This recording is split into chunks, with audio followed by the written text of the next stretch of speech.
Hey guys, Jason Nedved with Nedved Precision Shooting. We are in Pennsylvania. We were in the vehicle, we left at 5 a.m., got here at 1 a.m., so that's 18 hours or something like that. So that was fun. And Matt is with us. He's putting on some new boots because he forgot his, and it's raining. And then we got Kenny just chilling in the back seat the whole trip. Offered to switch up, but he was just wanting to get here. So we are at the hotel. We're gonna go run some errands real quick. We gotta get McDonald's. If you know Kenny, we gotta go get her McDonald's, so we're gonna go do that. Coffee. Get the nice caramelized coffee. Caramelized coffee. And then milk. Yeah. Yesterday they kind of skimped him on the coffee bit. So terrible. Yeah. But yeah, we're gonna run some errands, then go to the range and see how things are looking. So yeah, see how it goes.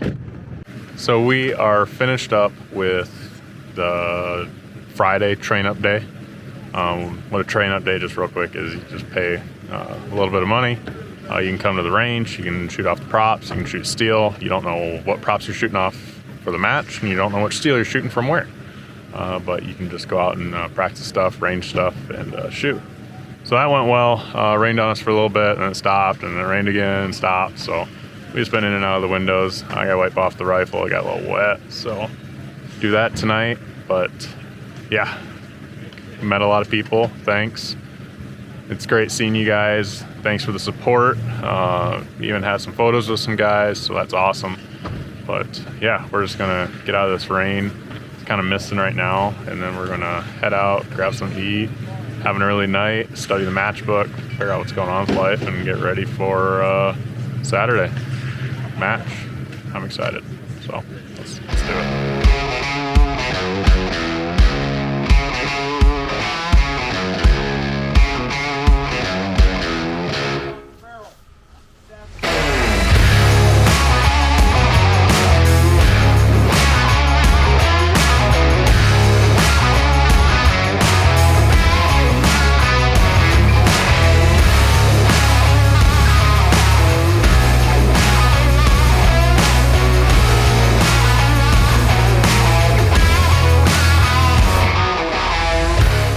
Hey guys, just got back from the 2023 PRS Rimfire National Final.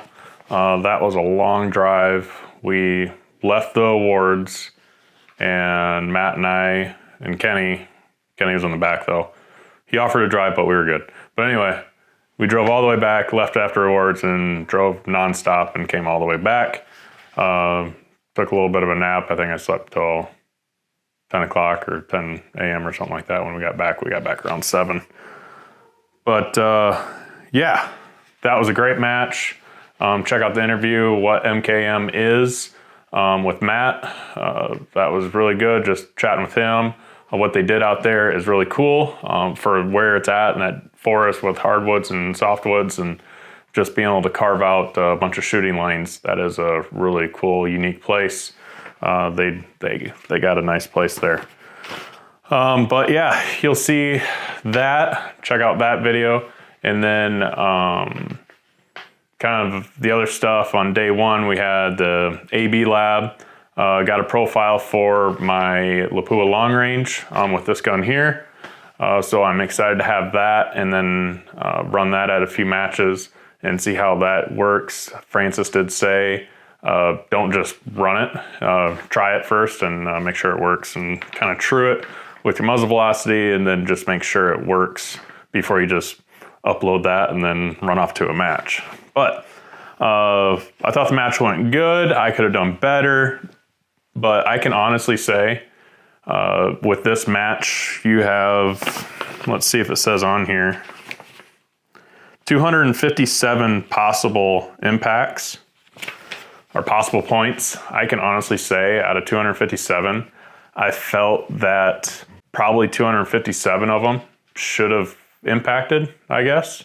I didn't feel I had any bad trigger presses. I don't think I had any unstable barricades. That was one thing Matt and I talked about, is just having a stable barricade. So that was huge. So it's not like, oh, I kind of broke the shot off, you know, kind of on a wobbly surface or anything like that. No, I felt 257 shots I was on target. I pulled the trigger. Oh, except 2 on the squirrel one, but we'll get into that. I hope I recorded that so you guys can see that. But you won't see trigger cam footage or anything like that. But that one was interesting. But there was, okay, 257 minus 2. So 255 shots I felt should have made impact. It's just the wind out there, really switchy. Like there was one stage, and we'll get into it, but like you're over here, you had to hold a 1/2 mil to 1 mil right. And then on this side, you shot across on this side of the range in the same stage, and you had to hold 7/10 to 1/5 left. So it's just different things going on there. A little different than our fields here, where it's wind's coming this way and it's across the whole field that way. So, but yeah, it was a good match. I felt I could have done better, and we'll go over that. We'll actually start where I started. I didn't record all of these, and I'm not going to go through the match book. But with the complexity of these stages, I felt I did not have any mental mistakes. I know there's different definitions of mental mistakes, but I feel I did not have any mental mistakes to where I screwed up an order or something like that, and that's saying a lot if for the guys that do know this match book. In that match, that's saying a lot, not having any mental mistakes, because I was in squad 1 with some really good shooters, obviously, throughout the country, and just seeing some of them have mental mistakes and being able to say I did not have any mental mistakes of the complexity of the stage, of which target to engage and when and how many times. So that, and all 255 shots that should have hit, I felt were good. Good trigger presses, good stable barricades and stuff like that. So just that wind. But yeah, let's get into it. Stage 11. Gates of Ruger. So this is where I started. This was really nice. I like this, especially in our open fields, because then you have different winds. Because you shot going out that way, or no, you started left maybe, and then you had to transition to the other gate, which is facing another range. So that was really nice. You got 2 different ranges that you had to shoot towards, I guess. So this range that way, and then you had to transition to the other gate and then shoot that way. You had target A, B, and O. The right rungs, you shot target A and B, and then the 600-yard range, they called it the left rungs, you had to shoot target O at 133 yards. I got 9 out of 12, but this was the first stage of the whole weekend, so I thought it was okay. Just kind of a little jittery and trying to get the way of the wind and stuff like that, so I felt it was all right. But stage 12, bowling with Bushnell. I did not do well on that one. Got a 6 out of 15. You had a bunch of bowling pins from 109 yards to 196, 5 different bowling pins, and then you had a confirmation target at 152. My squad did very well at this. Well, obviously, they're squad 1, so hopefully everybody did well. But they did really well at this. We had to lay on top of a Connex. I didn't record it, but you had to lay on top of a Connex. 5 of us went up there at a time. You all lay down, and one guy shoots the bowling pins, the course fire, and then next guy they call off on the tablet and shoots it. When it became my turn, guys were getting 9s and way better 9, I think 12s, 11, a 13. So there was still room to improve. Because some of these bowling pins were very thin, and so I'm feeling good. You're prone. No big deal. And I go and shoot, and the wind was just so switchy and weird compared to what everybody else had, and direction. I got a 6 out of 15, so that's less than 50%. That really killed me. But you just got to forget about it and move on. But even when we stood up, a couple of the guys next to me said, you got screwed by the wind. But it is what it is, and you hope everybody else is shooting in the same weather conditions. So it will be their turn sooner or later, right? But yeah. Stage number 13, Vortex Turkey Hunter. So this is what I mean by the complexity of it. So you had to go position 1, near, far, far. Position 2, near, far, far. Position 3, near, far, far. Position 4, near, far, far. So you had 100 yards and 181. I got a 6 out of 12 on this one. So again, 50%. But it's just keeping, this one is simple, near, far, far. But it can get a little complex for sure. Like this one here, stage 14, Voodoo Spools. You have a left target at 167, then you have another target at 147. Position 1, left, right. Position 2, right, right, left. Position 3, right, left. Position 4, left, left, right. Position 5, left, right. So that's what a lot of these stages were like, is just getting that down. All these were 105 seconds. I got a 10 out of 12 on that, and that was off of the spools, as you can see probably. Then stage 15, sailing to the cove, barrels around the range. I got another 6 out of 12, 50%. Just that switchy wind was weird. But you had targets at 141, 189, 153, then 162. Shooter will engage targets from left to right with 1 round each. The shooter will then transition and repeat the sequence from the 2 remaining barrel positions. So it's just, yes, it's just left to right, but it was 141, 189, then you come back into 153, then 162. So you're just kind of bouncing back and forth. On day 1, we shot 12 stages, and then day 2, we shot 8. So then stage 16, I did not record this one. I got 13 out of 16. You just had KOL racks. You had a rack to a left rack and a right rack at 60 yards, both at 60 yards, and you were shooting off of a bench. And it was just quick transition. A lot of people did it different. There was you could either bipod it and transition back and forth, or you could bag it and transition back and forth. I bipoded it. I think it went well. I did time out because you got 105 seconds, possible 16 points. It was going crazy back and forth.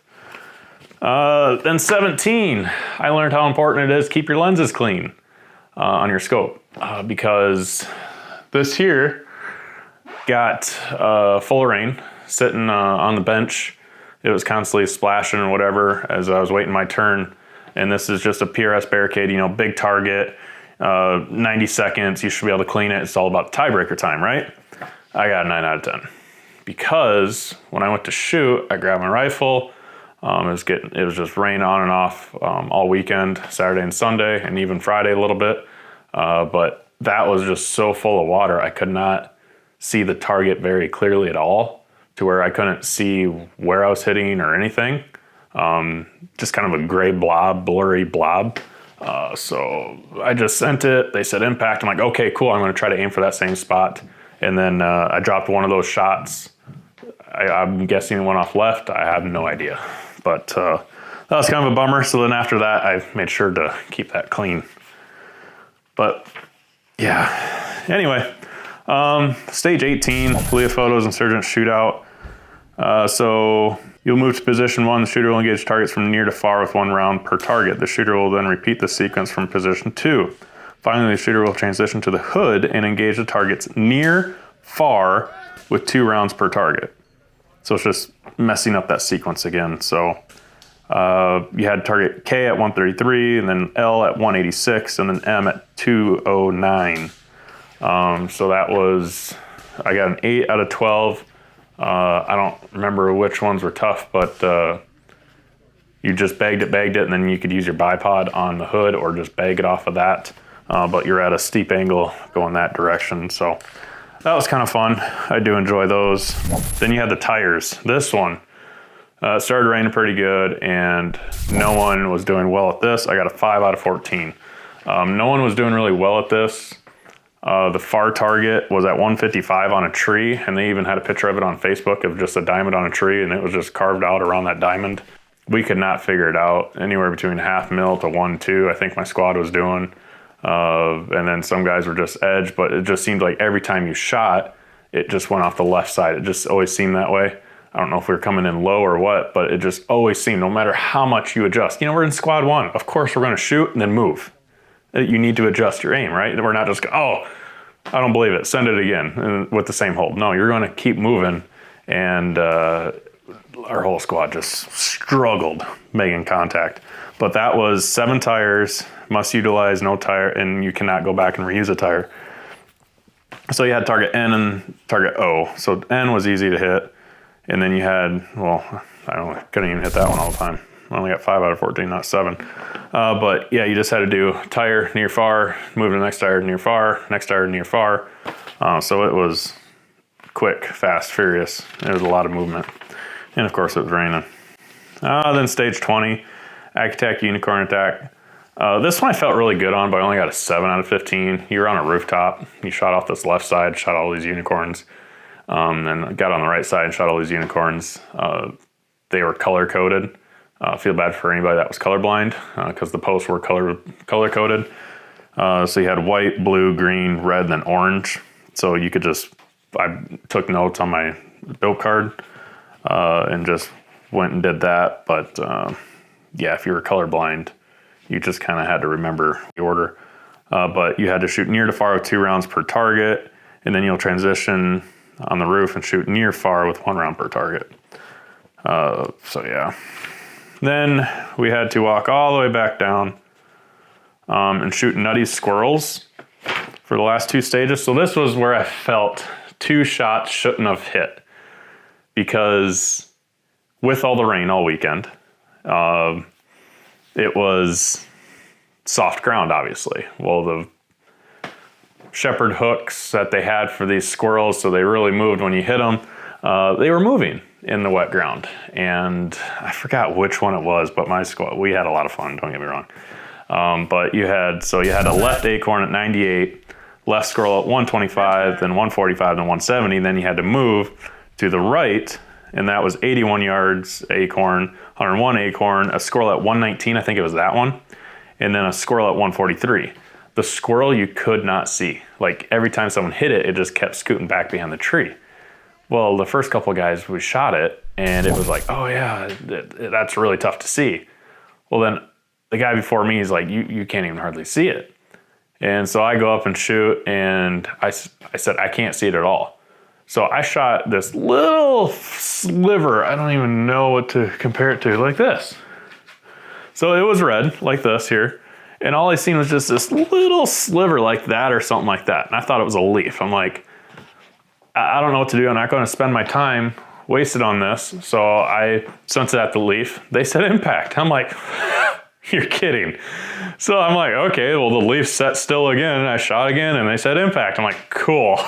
But we called the match director over and then he moved it into the center and said, you know, if anybody wanted to reshoot it in our squad, they can. I think a couple guys did, but I hit it twice, so I didn't feel it was fair for me to reshoot it. I got a 10 out of 12, so I could have improved, but I did hit that target twice, so I didn't feel it was necessarily fair. I had the option, but, you know, I hit it, so I'm not going to reshoot because I couldn't see it. I didn't see it, but I did.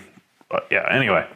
So that was stage 1. That was a lot of fun. So those were the 2 shots out of 157 shots, 257 shots, 255 I felt should connect except those 2.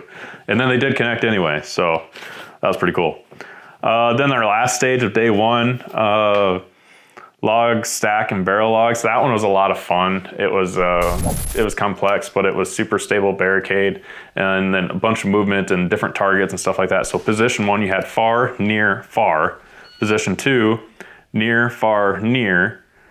And then position 3, far, far, far. Position 4, near, far, near. Position 5, far, near, far. So that was target A and target B. He had 103 and 176 yards. I got 13 out of 15. That was a lot of fun. I enjoyed it. Apparently that was one of the higher scores on that one, so I felt I made some ground up. Yeah, I think that was one of my favorite stages. I don't know why. I just remember that one kind of sticked out. Maybe because it was like one of the better ones I'd had all day, but either way, I don't know. That one just sticks out. But yeah, that was day 1.